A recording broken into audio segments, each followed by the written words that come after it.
हमारे किसी भी समाज के हमारे समाज के जो खिलाड़ी हैं उनको भी यहाँ पर आकर समर्थन देना चाहिए। कम से कम इन पीटी उषा आई थी शेड्यूल कास्ट है। हाँ जी हाँ जी, मैं आपको बताना चाहता हूँ कि अगर वे बेटियां भी यहाँ पर आकर इनको समर्थन देती हैं, इससे जातिवादी जो खाई खत्म हो सकती है, शुरू नहीं हो सकती। इन बेटियों के अंदर हौसला है, इन बेटियों के अंदर जज्बा है। नहीं तो मैं कहूँगा कि शेड्यूल कास्ट के अगर बेटे इनके साथ आकर बैठ जाएं, हम लोग समर्थन देने हैं तो इसका मतलब हमारी बहन बेटियों का भी साथ हमारे साथ ही है और गांव की बेटियों का साथ भी इनके साथ ही है। और आज पहलवानों के समर्थन में एससी खाप के जो लोग हैं, उनके जो पदाधिकारी हैं वो पहुंचे हैं और बड़ा जोरदार भाषण उन्होंने पहलवानों के समर्थन में दिया है। जय भीम का नारा मंच से गूंजा, तो मुझे लगा कि ये कौन लोग हैं जो पहलवानों के समर्थन में जय भीम के नारे से अपने संबोधन का शुरुआत कर रहे हैं। तो चौधरी अमित तंवर हैं जो एससी खाप के अध्यक्ष हैं, वो यहाँ पर हैं, उनसे बातचीत करेंगे। सर, क्या नाम है आपका, पहला बताइए। मेरा नाम चौधरी मंजीत मोखरा है और मैं एससी खाप के अंदर राष्ट्रीय उपाध्यक्ष पद पर हूं। हम आपके चैनल के माध्यम से सबसे पहले एक नारा जो हम शुरू से बोलते आए हैं हरियाणा के अंदर, देश के अंदर, जय भीम, जय संविधान, जय फूले, जय छोटू राम। इस नारे के अंदर सभी जातियों का समावेश है, चाहे एससी भाई हो, ओबीसी भाई हो, चाहे वो किसी भी तरह का भाई हो। और आज हम अपना समर्थन देने के लिए आए हैं। और मैं जिस गाँव के अंदर से आता हूँ वो मोखरा गाँव है, जहाँ से साक्षी मलिक ने ओलंपिक मेडल जीता है। और अगर मैं मोखरा गांव के इतिहास के बारे में बताऊं तो करीबन आज 100 से ज़्यादा खिलाड़ी ऐसे हैं, चाहे कोई भी गेम हो पूरे विश्व के अंदर, ये लोग मेडल लेके आते हैं। बड़ा सवाल ये है कि आप शेड्यूल कास्ट कम्युनिटी से आते हैं, जैसा बताया कि हम एससी खाप से हैं, और क्या नाम है, आपने बताया कि आपका गांव जो है वो पहलवानों का एक तरीके से गढ़ है। यहाँ पर सवाल मैं एक हमेशा पूछ रहा हूँ लोगों से कि भाई हरियाणा के अंदर जो अगर हम देखें कि जो शेड्यूल कास्ट के ऊपर जो सबसे ज़्यादा एट्रोसिटी हो रही है, पिछले 5-7 बड़े गोहाना कांड और मिर्चपुर कांड, सारे कांड अगर हम उठा करके देख लें तो यही लोग थे करने वाले। क्या आप जब यहाँ से मंच से उतर करके घर जाओगे, जिन बच्चियों के साथ में रेप हुए, जिनके बलात्कार हुए, जिनके घर जलाए गए, उन घरों को जले हुओं को देख करके उन बच्चियों के आंख में आग डाल करके क्या कहोगे कि हमारी बच्चियों की बलात्कार करने वाले लोग, हमारे घरों को आग लगाने वाले लोगों की बेटियों का हम समर्थन दे करके आए? देखिए, आपने जिस तरह का जो सवाल पूछा है उस सवाल का मैं आपको सटीक जवाब देता हूँ। गलत आदमी, गंदा आदमी किसी भी जाति में हो सकता है, चाहे वो शेड्यूल कास्ट हो, चाहे वो जाट समाज, चाहे वो किसी भी समाज का हो। रेपिस्ट हर एक समाज के अंदर होता है।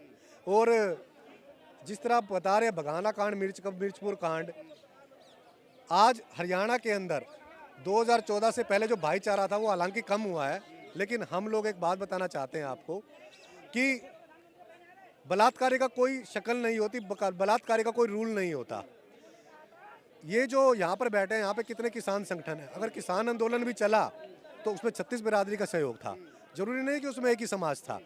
13 महीने के अंदर जो सफलता हासिल हुई सरकार से, वो किसान व मजदूर आंदोलन कहा जाता है। और मजदूरों के अंदर मुझे बताने की ज़रूरत नहीं है उसके अंदर ऐसी समाज था या नहीं। और जो लोग इस तरह की बात करेंगे कि समर्थन करने आए हैं, ये लोग, ये जो यहाँ पर बैठे हैं, ये यहाँ पर जात और समाज से पहले देश की बेटियाँ हैं और देश की बेटियों का समर्थन करना गलत नहीं है। ये जो मेडल लेके आए हैं वो देश के लिए मेडल लेके आए हैं।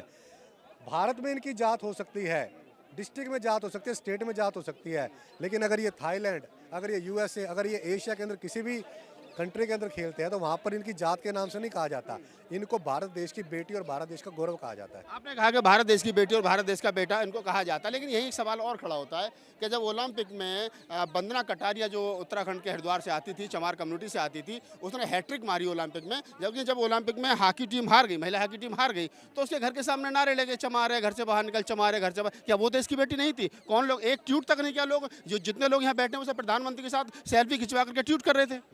देखिए, अगर इसमें कोई दूषित मानसिकता है तो पार्टियों की होती है, चाहे वो बीजेपी हो, चाहे वो कांग्रेस हो। मैंने आपको पहले ही बोला कि समाज के अंदर, हर स्टेट के अंदर आपको जातिवादी मानसिकता के लोग मिल जाएंगे। और मैं आपको फिर से बताना चाहता हूं कि जिस तरह आपने वंदना कटारिया का बताया, उसी तरह मैं हमारे किसी भी समाज के, हमारे समाज के जो खिलाड़ी हैं उनको भी यहाँ पर आकर समर्थन देना चाहिए। कम से कम इन पीटी उषा आई थी शेड्यूल कास्ट है। हाँ जी हाँ जी, मैं आपको बताना चाहता हूँ कि अगर वे बेटियां भी यहाँ पर आकर इनको समर्थन देती हैं, इससे जातिवादी जो खाई खत्म हो सकती है, शुरू नहीं हो सकती। इन बेटियों के अंदर हौसला है, इन बेटियों के अंदर जज्बा है। नहीं तो मैं कहूँगा कि शेड्यूल कास्ट के अगर बेटे इनके साथ आकर बैठ जाएं, हम लोग समर्थन देने आए तो इसका मतलब हमारी बहन बेटियों का भी साथ हमारे साथ ही है और गांव की बेटियों का साथ भी इनके साथ ही है।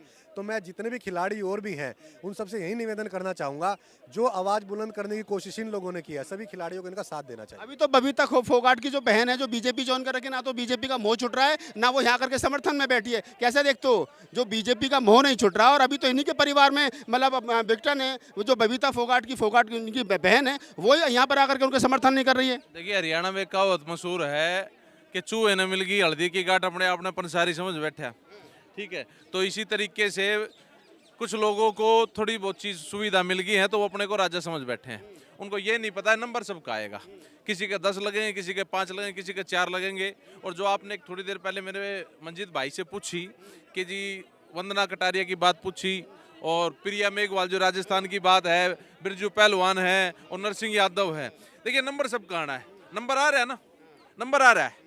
अगर समय रहते 2009 के अंदर यही कम्युनिटी जो आज इनके साथ खड़े हैं, यही संगठन जो साथ खड़े हैं, उस टाइम बिरजू पहलवान और नरसिंह यादव और जो प्रिया मेघवाल जो राजस्थान में कांग्रेस की सरकार है उसके साथ देती, उनका विरोध करती, तो इन सरकारों को पता चलता कि भाई अत्याचार किसी के ऊपर भी हो, वो देश के लिए मेडल लेके आए हैं तो वो देश के बच्चे हैं, ना कि किसी जाति विशेष के। और मैं आपके चैनल के माध्यम से इन तमाम संगठनों को और इन पॉलिटिकल पार्टियों को ये कहना चाहूँगा और सभी खाप पंचायतों को कहना चाहूँगा कि जब ऐसी कम्युनिटी के किसी भी बच्चे के ऊपर अत्याचार होते हैं ना, तब आप पगड़ी बांध के दोबारा आया करो और आप छाती चौड़ी करके आया करो। इस देश की सभ्यता संस्कृति को बचाने के लिए हमारे समाज ने काम किया है। हमने डोलियाँ उठाई, हमने गंदगियाँ उठाई, हमने मरे हुए पशुओं को उठाया, हमने पता नहीं क्या क्या काम किए, फिर भी इस देश की सभ्यता संस्कृति भाईचारे को बढ़ाने के लिए चाहे किसान आंदोलन हो या कोई भी आंदोलन हो, कदमों से कदम मिलाने का काम हमने किया है। परंतु आप इन लोगों को मैं ये कहना चाहता हूँ, आपको अपनी मानसिकता सुधारनी पड़ेगी। इन बच्चों के लिए हम आए हैं, ना कि उन गंदी मानसिकता के लोगों के लिए आए हैं। हम पढ़े लिखे लोग हैं, बाबा साहब के अनुयायी हैं। और मेरे समाज के अंदर जिन्हें बघाना कांड की, मिर्चपुर कांड की आपने बात करी, उनको सजा मिली और आगे फिर करके देख लियो, फिर जेल के अंदर को छूट देंगे, छोड़ते तो फिर भी को नहीं।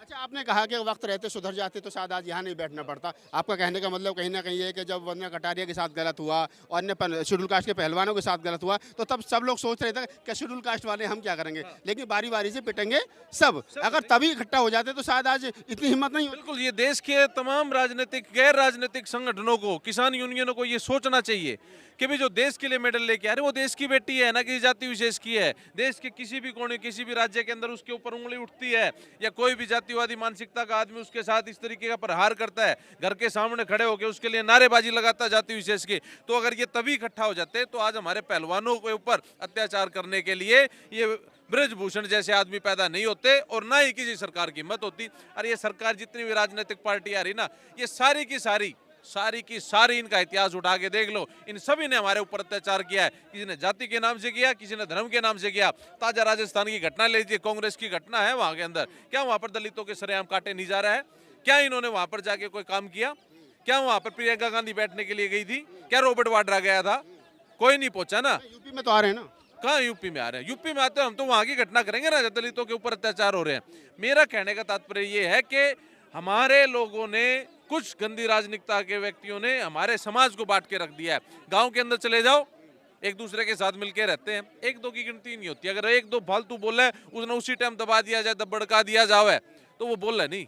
और यही मुझे एक संस्मरण याद आता है कि जब भगाना कांड और तमाम लोग आंदोलन यहाँ कई सालों तक प्रोटेस्ट चला और यहाँ तक कहा गया कि कम से कम आप हमारी एक FIR करा दो, हम सहसम्मान घर लौट जाएंगे। तब उस समय के हुड्डा जो मुख्यमंत्री आपके हुआ करते थे, उन्होंने कहा था हरियाणा के मैं जाट पहले हूँ और मुख्यमंत्री बाद में हूँ। तो आप देखिए ना कि जिस मैंने वही बात दोहरा दी ना कि 2009 में बिरजू पहलवान के साथ हुआ, कांग्रेस की सरकार थी। अरे हरियाणा में भी कांग्रेस थी, हुड्डा CM था, ठीक है ना। मैं यही इनको समझाने के लिए आज समर्थन बच्चों को देने आए हैं, पर मंच के माध्यम से ये कहने के लिए आए हैं कि भाई आपके लोगों की जो जातिवादी मानसिकता की विचारधारा है ना, जो दिमाग के अंदर एक कीड़ा भरा हुआ जाति का, कि भाई मारे गया हो गया तो हम उस जाति के हैं। आप जाति के नहीं, आप समाज के और देश के नागरिक बन के रहे, क्योंकि भारत देश के संविधान ये कहता है we the people of India. आप उसको माने, नहीं तो ये 80 लाख की जनसंख्या तो ऐसी समुदाय की हरियाणा के अंदर है। आजाद सोच आजादार नेतृत्व करके कहीं बिल में घुसाने का काम हम ना कर दें, ये भी सोच के बैठे हैं। क्योंकि आज जितने भी SC कम्युनिटी के लोग हैं वो सारे के सारे जाग चुके हैं। वो अच्छे बुरे की पहचान करता है। छोटू राम जी ने एक बात कही थी, बाबा साहब के बड़े अच्छे मित्र थे, एक तो अपने की पहचान कर ले, दुश्मन ने पहचानना सीख ले। आज हमने अपने की भी पहचान करना सीख ली है और दुश्मन की भी कर ली है। समय आने पर बदला सब लिया जाएगा, भूलते हम भी नहीं है। पर देश के पहलवानों के साथ, तन मन धन के साथ हमारा समाज खड़ा है। परंतु जो भी हमारे समाज के साथ अत्याचार करेगा संवैधानिक तरीके से उसको भाई जेल के पीछे भाजन हम बिना, फिर हम भी कह देंगे कि भाई सबसे पहले एससी है, पीछे तो फिर हम भी ना हटते। तो आप एससी खाप के अध्यक्ष हैं चौधरी अमित तंवर, और इन तमाम लोग हैं, इनके महिला साथी भी हैं, कुछ उनसे भी हम बात करने की कोशिश करेंगे बाद में। लेकिन सवाल वही खड़ा होता है कि क्या आज जो लोग यहाँ बैठे हैं, जो महिला पहलवान यहाँ बैठी हैं, वक्त रहते अगर ये लोग चेत गए होते और इनके दिमाग से अगर वो जातिवादी चश्मा उतर गया होता और पता चल जाता कि शायद जो वंदना कटारिया के साथ हो रहा है, चाहे शायद जो प्रिया मेघवाल के साथ हो रहा है, तब ये लोग ट्वीट करते, तो शायद बिरजू पहलवान के साथ जो हो रहा है, तो शायद आज साक्षी मलिक और फोगाट सिस्टर को यहाँ नहीं बैठना पड़ता। तो यही सबसे बड़ी बात है कि आपसी समन्वय बनाने की वर्तमान समय में बहुत